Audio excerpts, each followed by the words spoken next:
అవిసె గింజలు ఓ super food. వీటిని నేరుగా తిన్నా, పొడి చేసి తీసుకున్నా మంచిదే.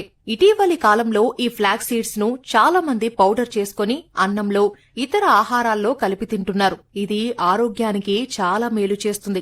అవిసె గింజల పొడిలో ఒమేగా-3 ఫ్యాటీ యాసిడ్స్ అధికం. గుండె ఆరోగ్యాన్ని కాపాడడంలో ఇవి కీలక పాత్ర పోషిస్తాయి. శరీరంలో చెడు కొలెస్ట్రాల్ స్థాయిలు తగ్గేందుకు తోడ్పడి రక్తనాళాలు ఆరోగ్యంగా ఉండేలా చేస్తాయి. గుండెపోటు వచ్చే రిస్క్ ను కూడా ఈ గింజలు తగ్గించగలవు. డయాబెటీస్ ఉన్నవారికి అవిసె గింజలు మరింత మేలు చేస్తాయి. అవిసె గింజల పొడిలో ఉండే ఫైబర్ ఆహారాన్ని త్వరగా జీర్ణం కానివ్వదు. దీనివల్ల రక్తంలో షుగర్ లెవెల్స్ ఒక్కసారిగా పెరగకుండా అదుపులో ఉండేందుకు సహకరిస్తుంది. మలబద్ధకం ఉన్నవారు అవిసె గింజల పొడిని ప్రతిరోజు తీసుకుంటే సమస్య తగ్గేందుకు ఉపకరిస్తుంది. చర్మానికి కూడా అవిసె చాలా మేలు. ప్రతిరోజు 1 నుంచి 2 స్పూన్ల అవిసె గింజల పొడిని పెరుగు లేదా పాలల్లో కలుపుకొని కూడా తీసుకోవచ్చు.